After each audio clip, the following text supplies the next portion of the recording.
verdade, mais a todas do que a todos hoje, né?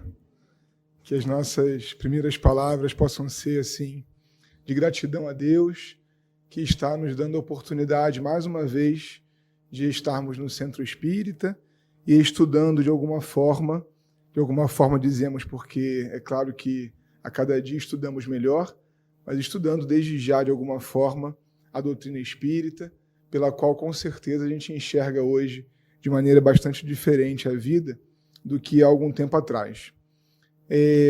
Talvez pelo tempo que vai passando, talvez pela necessidade mesmo de enxergarmos sempre um pouco mais, eu hoje tenho mais uma dúvida para compartilhar do que realmente coisas a dizer. Falar sobre Allan Kardec, naturalmente, é fazer uma análise daquilo que a doutrina espírita é para nós, já que conversarmos sobre a biografia de Hippolyte Léon Denisard Rivaio seria um exercício que não cabe 50 minutos e para o qual, com certeza, a oratória não é o melhor caminho, já que nós temos livros muito completos e fica a indicação do principal deles, que é uma obra de 3 tomos, 3 volumes bastante grandes, assinados por Zeus Van Tuyl e Francisco Thyssen. É a biografia de Allan Kardec, editado pela Federação Espírita Brasileira, e que tem, assim, uma quantidade bastante segura de documentos e de releituras da obra kardeciana para que a gente possa conhecer pela obra o seu autor. A história de Hippolyte Léon Denisard Rivaio está muito bem colocado também no livro de Dorian Contre, Para Entender Kardec, no sentido de mostrar o contexto da França daquela metade do século XIX, da metade final do século XIX, em que Kardec produziu efetivamente do ponto de vista espírita. Então a gente vai tentar hoje responder a algumas perguntas do ponto de vista pessoal. São perguntas que eu tenho me feito e que vou compartilhar com vocês para que a gente possa, cada um, dar a sua resposta e, junto aí às testemunhas espirituais, tentarmos elaborar nossas perguntas. A minha dúvida central, para que a gente possa hoje pensar um pouco, é a resposta à pergunta: quando nasceu Kardec? Porque Jesus, por exemplo, se nós avaliarmos a posição dos apóstolos, aqueles que antes de serem apóstolos foram discípulos de Jesus à época, eles certamente têm respostas diferentes para essa pergunta. Não vale responder que Jesus nasceu ali por volta do ano 1 da era cristã, provavelmente lá para o ano 3, 4, segundo aquilo que os historiadores hoje entendem como mais aproximado. Não vale dizer que ele nasceu na manjedoura, em Belém, a caminho do recenseamento. Esses são dados biográficos e até no caso de Jesus, como um tempo remoto, um tanto quanto questionáveis. Porque se nós perguntarmos, por exemplo, para Pedro, onde nasceu Jesus? É provável que Pedro não diga que foi na manjedoura, a caminho de Belém, quando a estrela estava mais alta no céu e os pastores chegaram. Talvez Pedro diga que Jesus nasceu no momento em que o galo cantou pela 3ª vez. Porque até ali Pedro era um grande cuidador da obra do Cristo. Imaginem, Pedro era aquele que não dormia muitas vezes para ouvir Jesus. É uma tentação fácil de se cair, né? Imaginem, Jesus na sua casa, sentado ao final de um estudo do Evangelho, que na verdade era ele, né? Mas hoje temos o Evangelho reunido lá no Novo Testamento, o Evangelho segundo o Espiritismo, mas ele era a boa notícia, ele era a boa nova, ele está na sua casa, sentado na sala. Provavelmente não dormiríamos também, só que todos dormiam, menos Pedro.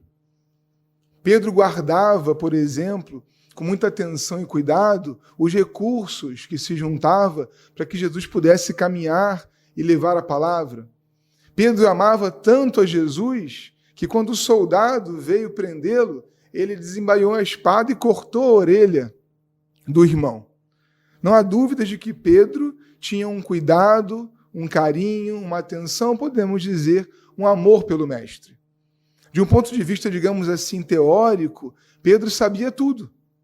Pedro era não só dito por Jesus, mas também reconhecido pelos seus contemporâneos, aquele que melhor contava as histórias do Mestre, um substituto natural nas pregações depois que Jesus terminasse a sua missão. Mas Pedro humano, Pedro semelhante a todos nós que temos dificuldades, reveses emocionais, fraquezas do ponto de vista moral também, quando se viu diante da morte, lembram-se, está lá mais ou menos em 24 de Mateus, quando começa o Gólgota e Pedro, então, é levado ao pátio da casa do sumo sacerdote e lhe perguntam: tu és um dos seguidores do carpinteiro? Ele diz: não, eu nunca ouvi falar. Imaginem. Nunca ouvi falar. Mas você não é aquele, outra pessoa perguntando já na segunda oportunidade, você não é aquele que guarda a bolsa nas viagens daquele de Nazaré? Nazaré, onde fica? Não sei de ninguém que vem dessa terra. E numa terceira oportunidade, uma outra pessoa reconhece: tu não és seguidor daquele filho do carpinteiro? Ele: não, sou pescador, não conheço nenhum carpinteiro. E como Jesus tinha profetizado, nesse momento da terceira negativa, o galo canta. E quando o galo canta, ele percebe que traiu Jesus. Ele percebe a sua fraqueza moral. Ele entende que, apesar da teoria muito consolidada, ele tinha certeza da salvação que o Cristo trazia. Ele sabia que só a prática do amor levava à felicidade. Não eram dúvidas teóricas, doutrinárias, digamos assim, no coração de Pedro. Mas no momento em que aquilo precisava ser vivido, ele fraquejou. Então, será que para ele Jesus nasceu no seu culto no lar? Ou Jesus nasceu naquele momento em que ele caiu em si, chorou, e vejam bem, apesar da grande fraqueza humana que esse exemplo nos traz, ele se levantou dali e construiu a casa do caminho. E não temos dúvidas, depois da leitura de um Paulo e Estevão, que é graças a Pedro que nós conhecemos o cristianismo. Porque se não fosse Pedro fazendo ali uma intermediação política entre Paulo e Tiago, a casa do caminho não iria adiante naquele tema controverso dos judaizantes. Se nós perguntássemos, por exemplo, a Madalena, onde nasceu Jesus? Talvez ela respondesse que Jesus nasceu naquele cair de tarde, quando ela era julgada por toda a sociedade e por ele ela não foi. Se nós perguntássemos a Tomé, onde Jesus nasceu, ele diria que Jesus nasceu quando ele morreu. E provou pelas suas feridas que estava ressuscitado. Ou melhor, que era uma aparição. E então Tomé pôde crer não só em Jesus, como em tudo aquilo que até o momento ele tinha dúvida. E Paulo? Se perguntássemos para Paulo onde nasceu Jesus? Paulo, que não reconhecia, mesmo depois da morte do Cristo, a sua missão messiânica.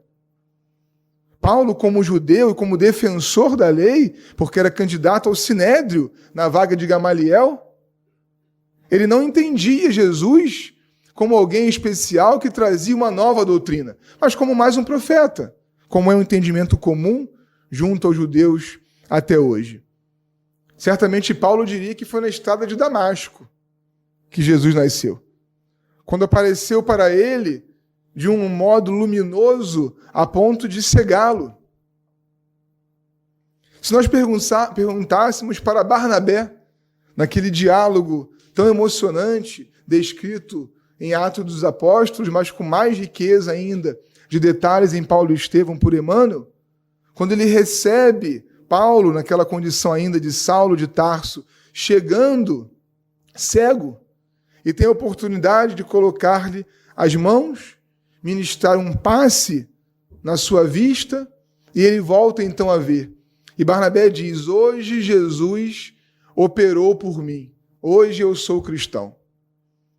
Provavelmente para cada um de nós, houve um momento das nossas vidas em que a teoria em que nós acreditamos tocou o nosso coração enquanto prática. Eu estou em dúvida se Kardec nasceu mesmo em 3 de outubro de 1804. Porque esse aí é Hippolyte Léon Denisard Rivaio. Por um de seus biógrafos, o Jean Prieur, que é francês, o único biógrafo francês de Allan Kardec, os outros são brasileiros, nessa obra Allan Kardec e sua época.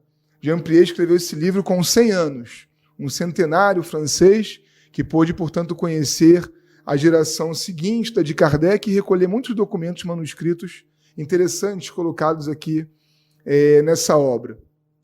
Segundo ele, Kardec assinava nos seus livros, que foram muitos, antes de serem os livros espíritas, os livros de gramática francesa, os livros até de fisiologia, os livros de aritmética. Kardec era bastante culto em diversas áreas. Ele assinava Léon Rivaio, o nome de Allan Kardec, antes de Allan Kardec, na França, ali dos anos de 1830 e pouco, 40, é Léon Rivaio.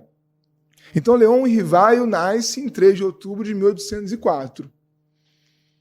Mas nem para nós, enquanto espíritas, esse Kardec é o que vale. Porque esse Kardec, vindo de família católica e estudando numa escola de linha protestante, o Castelo de Verdun, de Pestalozzi, um pedagogo suíço famoso na época, apesar de quase falido na sua escola, muito famoso, porque ele tinha realmente um amor tão grande à educação e uma forma tão lúdica de fazer que as contas da escola ele não dava muita atenção, então parece que os negócios não iam muito bem. Kardec estudou lá. E estudando lá, com um bom discípulo de Rousseau, ele teve muitas inspirações para pensar a educação francesa. Chegou até a escrever um manual, que naquele momento, ainda na monarquia francesa, foi aceito como um manual regular para a escola pública, para a reforma da língua francesa. É interessante que esse espírito, que nós conhecemos como Léon Rivaio nessa oportunidade, ele tem alguma coisa bastante específico de conhecimento construído nessa área das línguas, da linguística, porque por diversos médiuns seguros, dentre eles Chico Xavier, mas também nos livros bastante famosos da médium russa, Vera, alguma coisa que eu nunca vou ter coragem de pronunciar esse nome, pelo Rochester, né? Há a revelação, e quando nós estudamos os personagens, faz muito sentido, de Kardec numa última encarnação, numa encarnação anterior, ter sido Jan Hus. E Jan Hus foi um dos reformadores da língua tcheca, que lutou muito, inclusive, para que as missas pudessem ser pronunciadas em tcheco e não em latim, como eram naquela época. Ele é conhecido como pré-reformista. Muito antes de Lutero, Jan Hus, na República Tcheca, Boêmia naquela época, junto com Jerônimo de Praga, e pelas inspirações também de um inglês muito importante, John Wycliffe, que nós vimos a saber, ou a ter pelo menos uma dimensão pela fofoca espírita de que é Leon Denis, o que é muito interessante, né? Porque Leon Denis é discípulo de Allan Kardec e Jan Hus era discípulo de Wycliffe. Então parece que os espíritos afins, eles estão sempre trocando de posição, orientados, orientadores, no sentido da maturidade espiritual que conquistaram já. Muito bem, Léon Rivaio, então, trazendo essa cultura geral muito grande de outros momentos, em outras localidades e épocas, inclusive, ele nos oferece uma série de livros. Então, Kardec, enquanto Léon Rivaio, é conhecido na França inteira, e principalmente em Paris e nos subúrbios de Paris, como um professor-autor. Ele tinha uma escola, um instituto técnico ou tecnológico, em que ele dava atenção para a formação dos pobres, onde ele tinha um foco naquelas classes operárias que não tinham onde colocar os seus filhos, e como bom discípulo de Pestalozzi, ele era um falido também na sua escola. Vejam que há uma relação aí interessante entre falência comercial e competência pedagógica, pelo menos nesse caso. Não necessariamente é assim em todas as escolas, mas nesse caso há um indício importante. E Kardec estabelece todo um programa de trabalho em torno dos livros. Kardec ganha o seu pão muito mais com os livros do que com a escola. Kardec não, Léon Rivaio. E há um momento na vida desse homem, ali por volta de 1854, 1855, em que ele, como um bom seguidor daquele momento iluminista que a França vivia, autor de livros que procuravam normatização, autor de livros que procuravam seguir pela ciência pedagógica, distanciando-se, apesar da sua formação religiosa familiar e escolar, da visão de que a igreja deveria comandar a escola. Esse homem ouve falar no fenômeno das mesas girantes. Flammarion disse muito bem na página que nós lemos. Mais adiante no seu texto, ele vai chamar Kardec de o bom senso encarnado.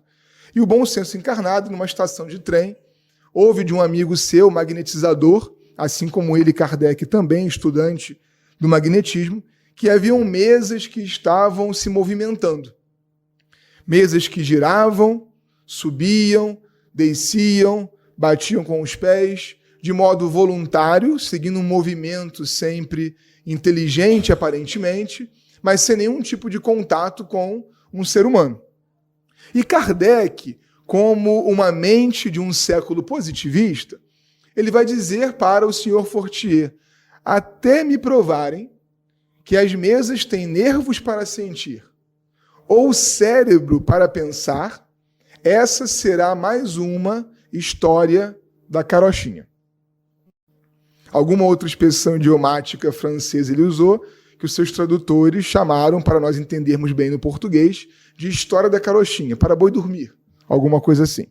Então Kardec tem uma primeira reação, vamos combinar aqui entre nós, quase sarcástica, diante das mesas girantes. Mas ao contrário das nossas reações sarcásticas misturadas com preconceito, Kardec vai lá ver essa história da carochinha. E ele percebe, fazendo uma série de testes, perguntas e observações, que não havia realmente ninguém movimentando aquelas mesas. E ele encontra uma coisa muito pior do que uma mesa girante, porque nesses movimentos que elas faziam, elas davam pancadas ao chão num ritmo que respondia a perguntas inteligentes. E apesar de um método bastante demorado e realmente muito cansativo, onde cada pancada valia uma letra do alfabeto, era possível estabelecer uma comunicação razoável, em que perguntas simples tinham respostas de 2, 3 linhas, um parágrafo organizado. Então ele começa a se perguntar como pode um objeto inanimado, sem a ação magnética externa de ninguém, produzir respostas inteligentes a perguntas inteligentes. E ele começa procurando a fraude, mas encontra, na verdade, um fenômeno. E é nessa dimensão que a gente queria ficar por agora. A dimensão do fenômeno que Kardec encontra. E do que ele faz a partir da observação desse fenômeno. Porque, como Flammarion disse muito bem, esse fenômeno é observado em todas as culturas. Na história da humanidade, desde o Egito, passando pela Grécia, atravessando para a Índia, na China milenar, nós temos notícias de fenômenos espirituais, de ocorrências transcendentes, em que um mundo invisível se comunicava em algum nível com o mundo corporal. E Kardec, então, não é o primeiro a observar isso em 1854, numa reunião espírita. Mas ele é inovador no tratamento daquilo que ele está observando. E como tudo que Kardec fez nos serve de exemplo, a gente vai transitar dele para nós, para tentar, quem sabe, cada um de nós, consigo mesmo, estabelecer uma resposta para aquela pergunta inicial, a qual a gente vai voltar já. Porque Kardec, ao observar um fenômeno, ele pensa, se isso acontece tantas vezes da mesma forma, pode ser, hipótese, pode ser que esse fenômeno seja a evidência de uma lei. Porque até então, como nosso amigo Tiago falou aqui 2 semanas atrás, o fenômeno, hoje chamado de espírita, ele estava no campo do pensamento mágico. Acontece, mas acontece com aquele profeta. Acontece, mas acontece naquele templo. Se dá, mas nas condições místicas em que aquela religião estabelece.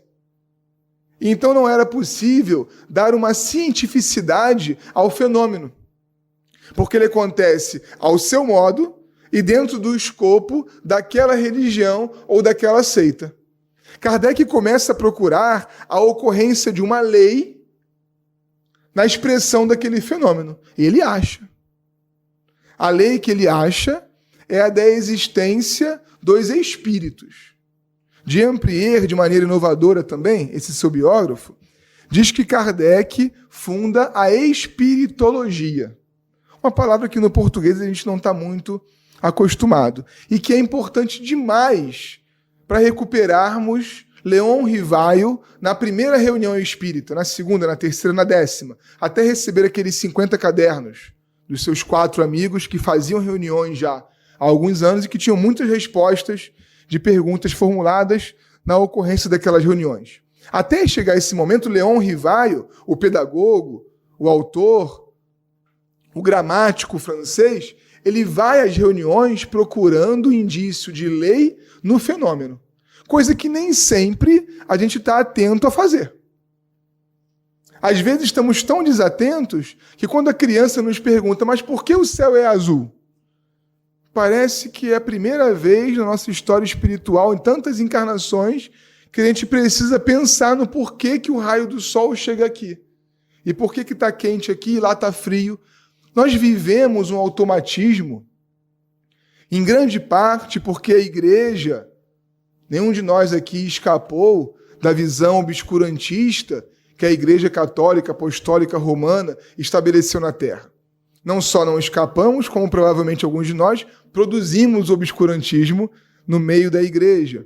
E não tem nenhum problema esse nosso passado. Importa reconhecer que um exercício muito importante de autonomia intelectual não nos foi ensinado. Tanto não nos foi ensinado que hoje está muito na moda, e talvez a gente precise fazer isso também no movimento espírita, uma palavrinha muito interessante, que é desconstrução. A gente acha que o primeiro passo, que o pontapé inicial, é se construir. Eu estou aqui, por exemplo, na vida, para me construir enquanto espírito imortal. Está tudo certo, é verdade. Eu estou aqui para me construir enquanto homem de bem. É verdade. Resposta correta na questão lá do quis espírita. No entanto, nós não podemos esquecer da nossa história pregressa. Até anteontem, na cronologia das reencarnações, nós acreditávamos, por exemplo, que Deus legislava para cada um de nós. Não foi assim que o Padre nos ensinou, nesta ou em encarnações passadas? Não faz isso que Deus está vendo.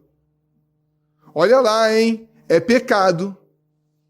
A maneira com a qual nós fomos ensinados a nos relacionar com a lei levou a um Deus dos exércitos, a um Deus ao qual eu tenho que temer, a um Deus que é impiedoso no cumprimento da sua justiça.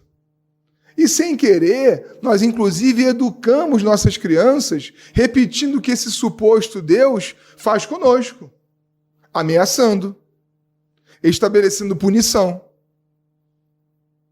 batendo até na criança, porque entendemos que as dificuldades da vida são palmadas de Deus. Deus está castigando.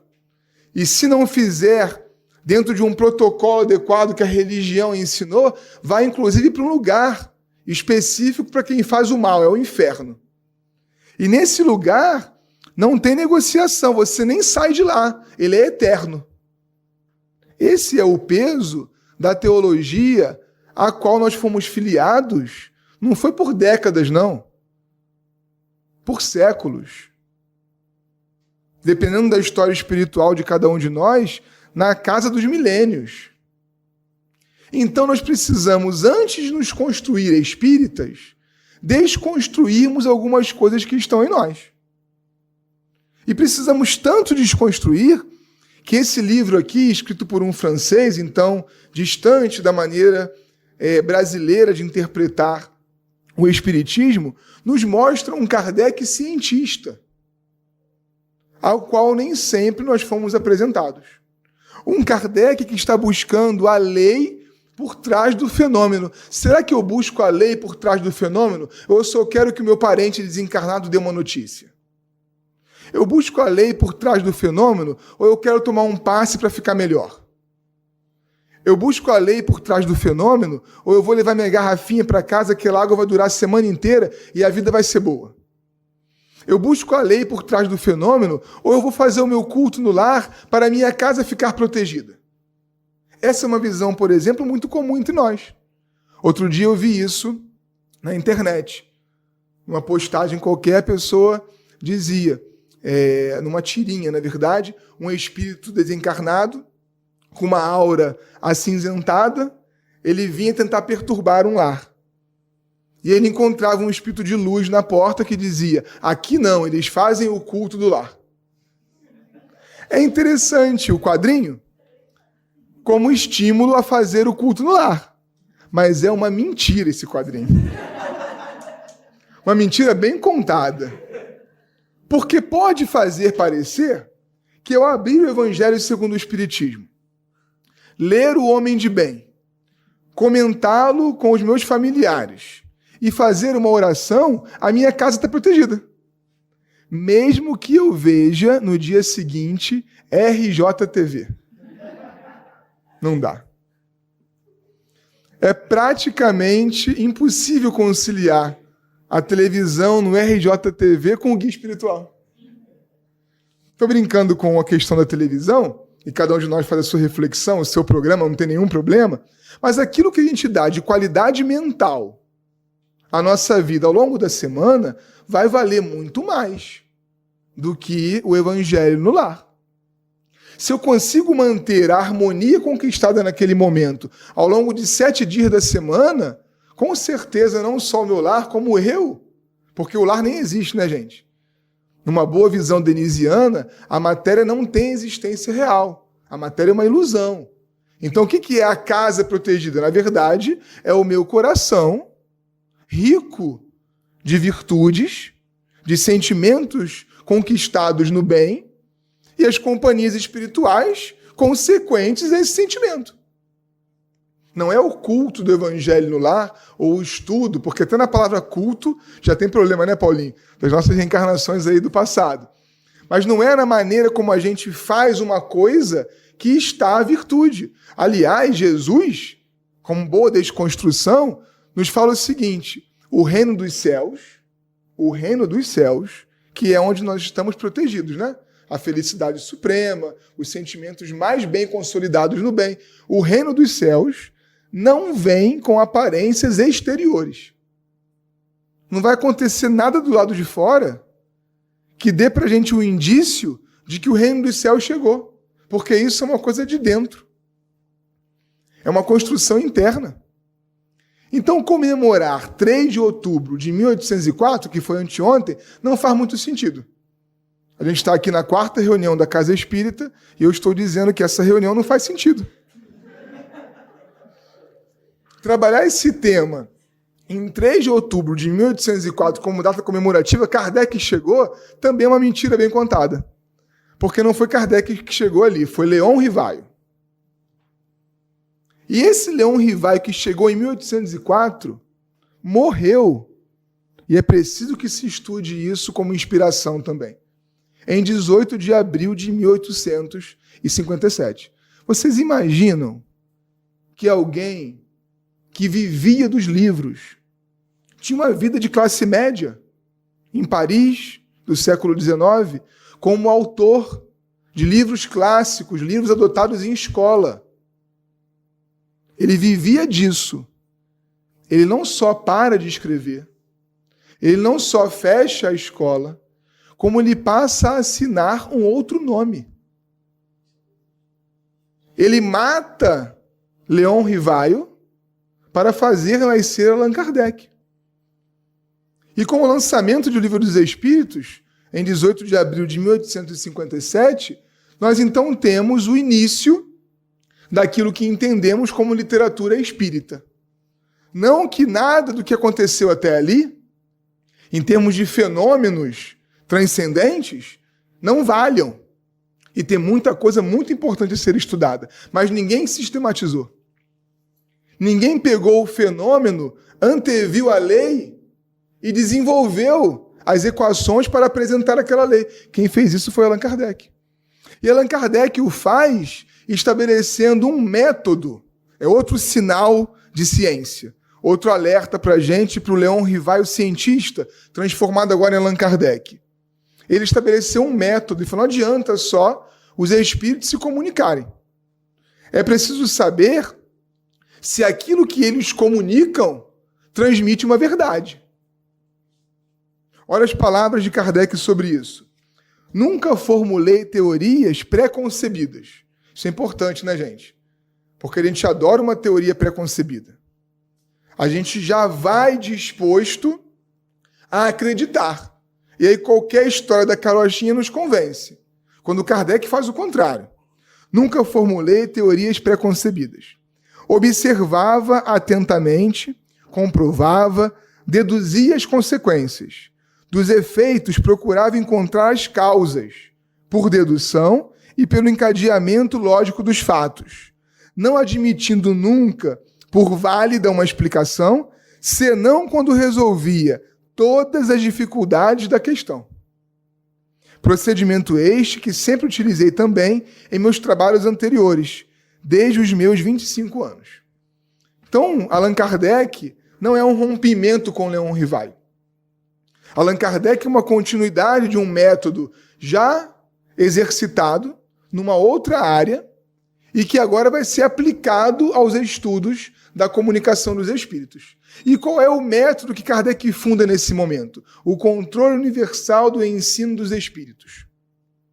Ele diz, olha, se uma informação representar lei, se não for uma mera opinião de um espírito, isso vai surgir por diferentes médiuns, em diferentes grupos, em diferentes épocas.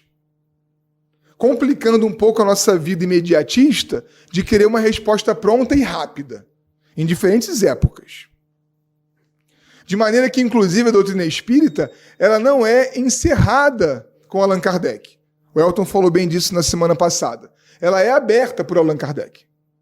Se é em diferentes épocas, coisas acontecerão e novas informações serão trazidas e precisarão ser incorporadas à doutrina espírita.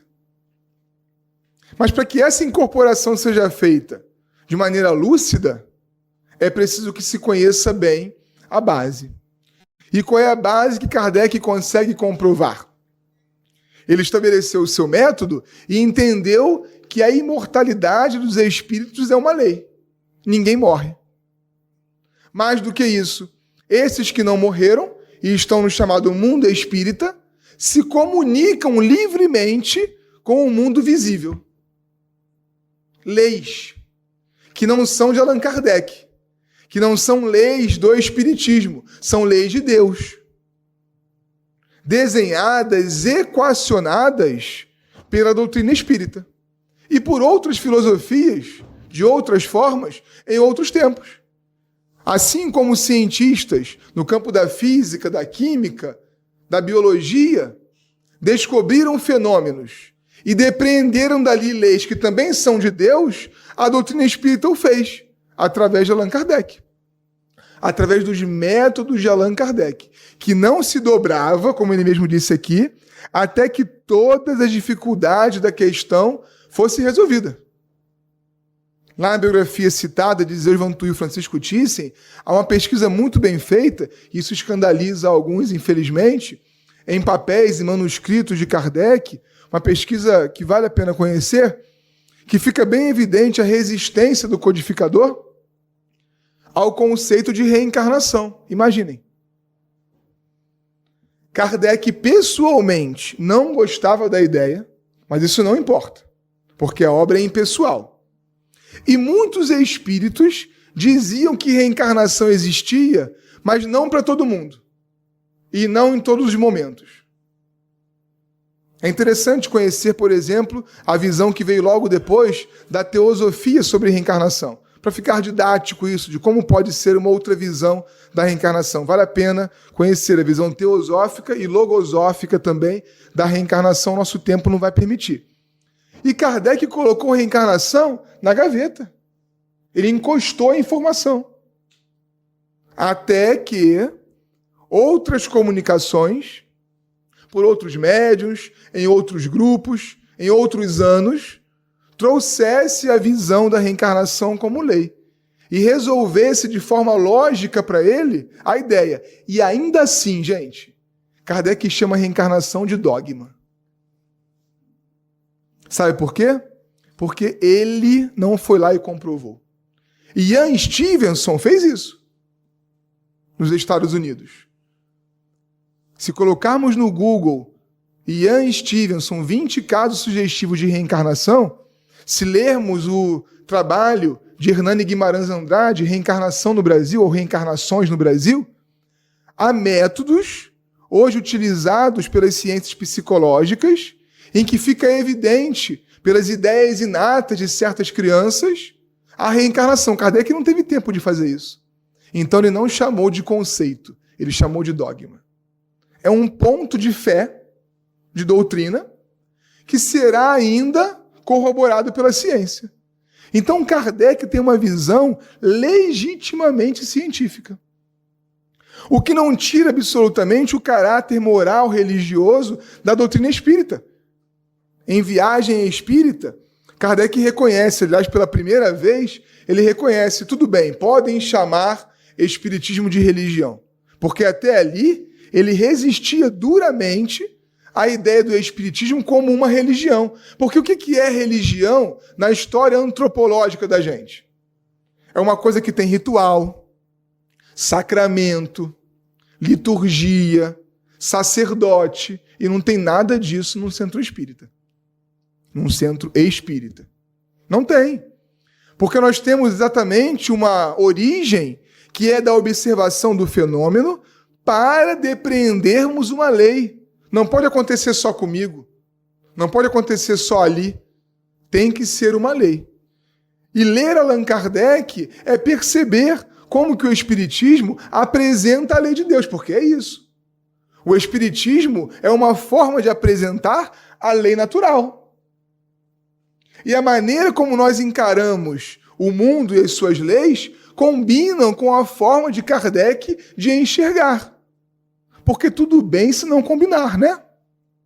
No capítulo 15 de Evangelho segundo o Espiritismo, Kardec disse que não dá para falar fora da igreja não há salvação, mas também não dá para dizer fora do Espiritismo não há salvação.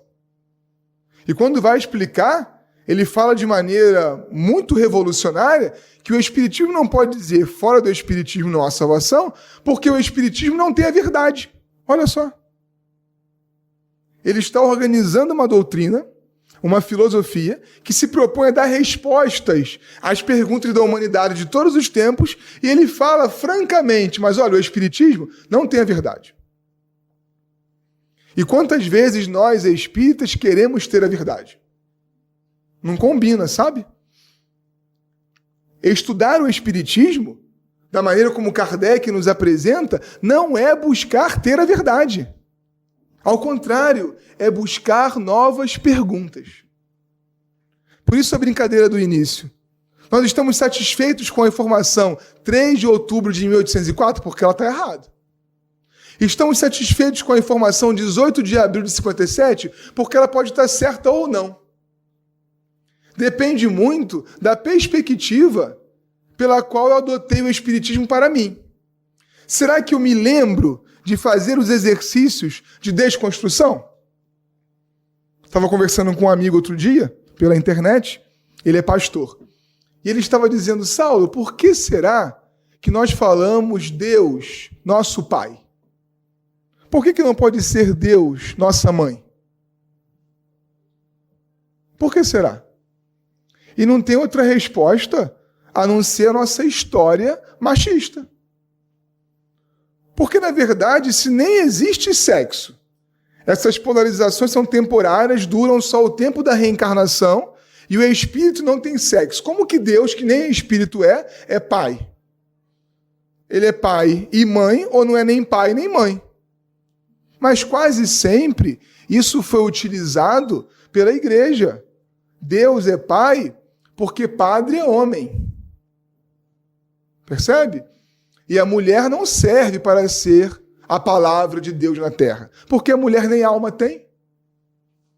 Estudar o Espiritismo com Kardec é abrir a revista Espírita e ele colocou lá uma pergunta no título para provocar bastante. A mulher tem alma?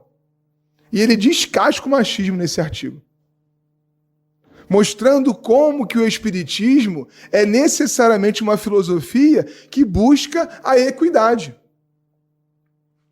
Não vamos nem falar na lei de igualdade, porque somos naturalmente iguais. Só que isso não tem importado para a humanidade, porque socialmente somos desiguais.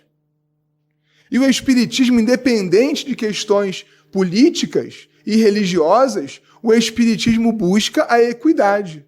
Não é só o homem e a mulher que tem que ter os mesmos direitos, porque eles têm os mesmos direitos para Deus. É a criança também e o adulto. Lendo Allan Kardec, a gente vai descobrir, por exemplo, lá no Livro dos Médiuns, mediunidade na infância. Kardec diz que não é bom desenvolver, mas só educar naqueles que espontaneamente acontece. Nós, como seguidores de Allan Kardec, temos dito assim: olha, se começou a aparecer mediunidade, dá passe, água fluidificada, leva para a aulinha de evangelização, porque tem que passar, não é hora disso. Kardec não achou isso. Nenhuma das médiuns de Kardec tinha mais de 16 anos. Nenhuma. Além de serem mulheres, que já era uma revolução para a época, eram adolescentes. Para piorar um pouco a nossa vida, também não eram espíritas. Porque não tem problema para Allan Kardec se a criatura for espírita católica. Imaginem. Um espírita judeu. Para Allan Kardec é perfeitamente possível. É uma grande desconstrução pensar como que isso é possível. Porque a gente foi criado num meio espírita aqui na América em que isso é plenamente impensável. Ninguém nem fala sobre isso. Não se imagina isso. Porque o IBGE bate na nossa porta e pergunta: você é protestante, católico, judeu ou espírita? A gente responde: espírita. Porque o espiritismo se tornou uma religião. E Allan Kardec não gostava dessa ideia. Porque ele queria a doutrina espírita aberta a outros credos. Por isso, Jean-Pierre fala em espiritologia. O que é o espírita? É o que reconhece a imortalidade da alma e a comunicação dos mortos. A maneira como ele cultua a Deus, pouco importa. Se ele está interessado na intervenção dos espíritos no mundo corporal, ele é espírita. Sem que ele precise deixar de ir à missa. Sem que ele tenha que deixar de ir na igreja protestante que ele gosta. Sem que ele pare de frequentar a sinagoga ou a mesquita. É plenamente possível para Kardec, o muçulmano espírita. E a gente nem pensa um negócio desse. Porque a gente não consegue imaginar o espiritismo sem ser uma religião. E o espiritismo é uma filosofia que tem consequências religiosas no final do processo. Estudando essa filosofia, estudando a espiritologia, eu vou descobrir, por exemplo, que para ser feliz eu tenho que ser bom. Aí começa a mexer com moral. Mas isso é a conclusão do processo. O ponto de partida nunca foi esse. Allan Kardec, em outra fala muito dura e revolucionária, lá em A Gênese agora, ele fala: olha, a moral espírita é a cristã porque é a melhor. Porque podia ser qualquer outra. Imagina. O espiritismo é cristão porque a moral de Jesus é a mais superior que tem. Porque se tiver uma outra mais superior, imaginem, só por exercício intelectual, imaginem que venha um outro Cristo. Porque tem, né? Um outro Cristo superior a Jesus. Porque tem, né? E ele ensine uma moral melhor do que a de Jesus, mais completa. Porque tem. Jesus ensinou aquela na transição de primitivo para expiações e provas. Então sempre tem alguma coisa maior. O espiritismo, com Kardec, deve abandonar a moral cristã e se adequar a essa outra que apareceu. E a gente nem imagina um treco desse. Porque a nossa visão, ela está, para usar uma palavra também bastante comum na filosofia de hoje, encaixotada. Nós estamos presos dentro de uma visão. Enquanto que o espírita deveria ser justamente aquele que não está preso a nada, a não ser a busca por novas perguntas. Então, se a gente está nesse processo de desconstrução, Kardec está nascendo. E não é em 1804, não é em 1857, pode ser que para mim seja em 2019, 2017, 2018, 2025. É a gente conseguir olhar para a obra de Kardec e extrair dali os elementos que nos servem para fazermos novas perguntas, porque, gente, o mundo está cheio de coisa que precisa de explicação. Aliás, cada vez mais, né? A gente olha e fala, meu Deus, como é que isso está acontecendo? É o inexplicável, é o impensável. Tem explicação para isso. E a explicação, a verdade, ela não está numa religião, numa filosofia, numa ciência. Ela está na lei de Deus. Seria prepotência nossa achar que já conhecemos a lei de Deus. Nós estamos descobrindo. Apesar de tudo que a ciência comprovou, porque a ciência trabalha com fatos, a gente ainda tem pessoas com dúvidas e defendendo por ideologias próprias certas visões que combatem a ciência, que tentam desdizer o fato. Nós precisamos cada vez mais de novas perguntas. E quando nós paramos de fazer perguntas, é porque nós aceitamos os dogmas.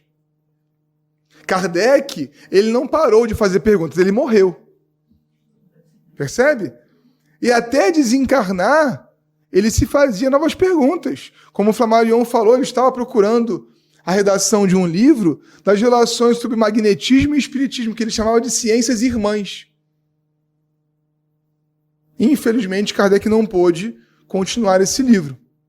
Mas há muito nos escritos de Leon Denis, como por exemplo em No Invisível, que desdobram para nós essas relações, essas ligações. Descobrir isso é se fazer novas perguntas o tempo todo. Quando nós achamos que encontramos uma resposta, quando nós entendemos que detemos a verdade, é para ligar um alerta, um ponto de exclamação enorme, porque o espírita é aquele que se faz perguntas o tempo todo.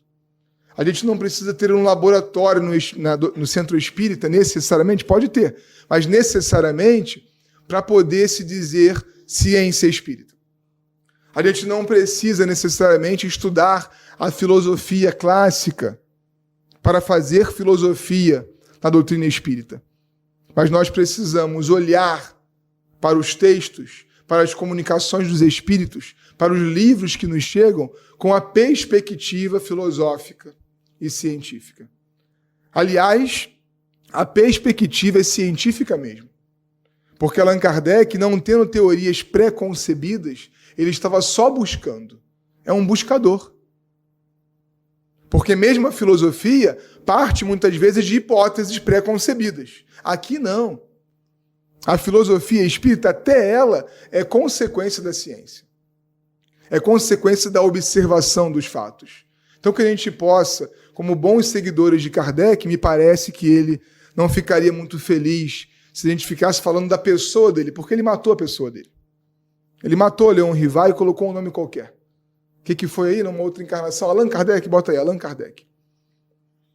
Então o mais importante é mergulharmos na obra que ele nos legou e tentarmos depreender dali as informações que podem nos fazer nascer enquanto espíritas.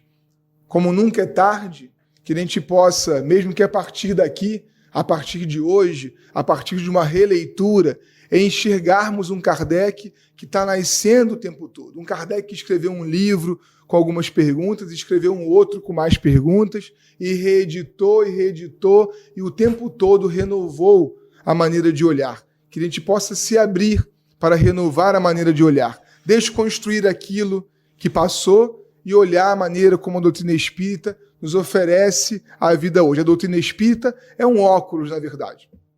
E nós estamos aceitando, querendo, desejando olhar a vida com esse óculos. Mas todo ano precisa revisar o óculos, porque o grau muda. Um filósofo pré-socrático disse algo muito importante que vai servir para o resto inteiro da história da humanidade. O Heráclito de Éfeso, né? Ele dizia que ninguém entra no mesmo rio duas vezes. Porque quando você entra pela segunda vez no rio, você é uma pessoa diferente daquela que entrou primeiro. E o rio não é o mesmo daquele que era antigamente. Que a gente possa abrir o livro espírita sabendo que vai ser a primeira vez que a gente vai ler aquilo. Porque a gente é uma outra pessoa. E talvez o livro, naquilo que dialoga com o que eu sou hoje, seja outro livro mesmo, diferente daquela época. E aí, regulando o óculos ano a ano, quem sabe a gente vai manter a nossa visão da vida um pouquinho mais lúcida e cada vez melhor. Que Deus abençoe os nossos lares, as nossas famílias e nos auxilie nesse exercício kardeciano, por assim dizer.